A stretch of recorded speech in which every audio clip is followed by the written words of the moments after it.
ഒരു നാട്ടുകാരൊന്നിച്ച് തിന്മയ്ക്ക് സപ്പോർട്ട് ചെയ്താൽ മുഴുവൻ ആളുകളെയും അള്ളാഹു പിടിക്കും. അതിന് മൊത്തമായ ശിക്ഷയാണ് വരിക.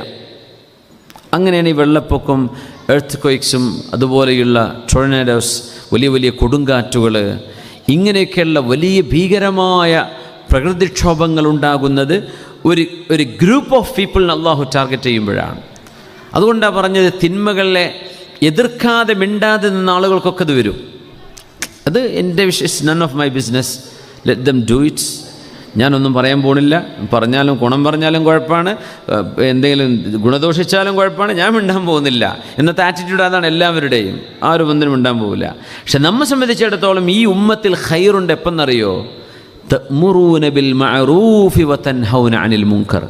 നിങ്ങൾ നന്മ കൽപ്പിക്കുകയും തിന്മ ചെയ്യരുത് എന്ന് ഉറക്കെ പറയുകയും ചെയ്യുന്ന ആളുകളാകുന്ന കാലത്തെ ഈ ഉമ്മത്തിൽ ഖൈറുള്ളൂ. അല്ലെങ്കിൽ ഈ ഉമ്മത്തിൻ്റെ ഒരു ഖൈറുമില്ല.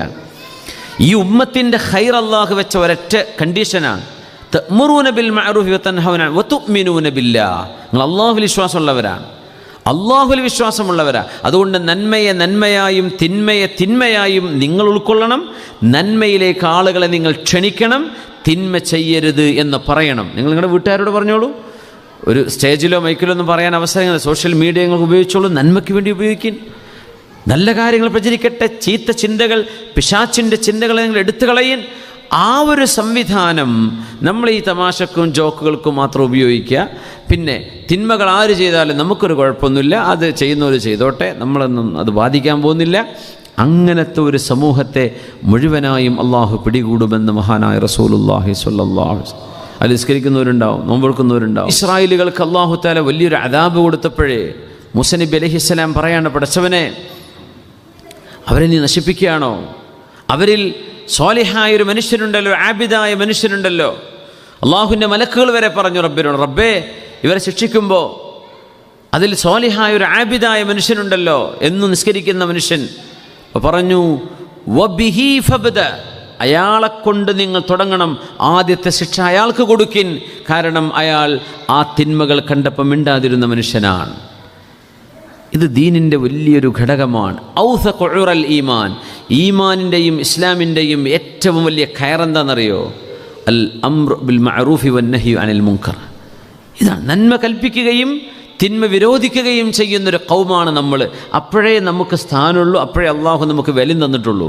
ഇത് ഇല്ലെങ്കിൽ നമ്മൾ ഒരു വിലയുമില്ല അള്ളാഹുവിൻ്റെ മുമ്പിൽ. അതുകൊണ്ട് നമ്മളൊക്കെ ശ്രദ്ധിക്കണം. ഈ ജീവിതത്തിൽ നമുക്ക് കിട്ടുന്ന വലിയൊരു തൗഫീഖാണ് നന്മ ചെയ്യാൻ പറയാ, തിന്മ ചെയ്യരുത് എന്ന് പറയാം. അലാ ഷാരിബിൽ ഖംറി അൻ യുൻകിറ അലൽ ജുല്ലാസ്. കള്ളു കുടിക്കുന്ന ആളാണെങ്കിൽ ഒപ്പമുള്ളതുകൊണ്ട് നീ കുടിക്കണ്ടോ എന്ന് പറയണമെന്നാണ്. അപ്പോൾ നിൻ്റെ കയ്യിലുണ്ടല്ലോ, അത് നോക്കണ്ട, നീ കുടിക്കരുത് എന്ന് നിന്നോട് പറയൽ എൻ്റെ ബാധ്യതയാണ് എന്ന് ഇമാം ഗസാലി തങ്ങൾ പറയാം.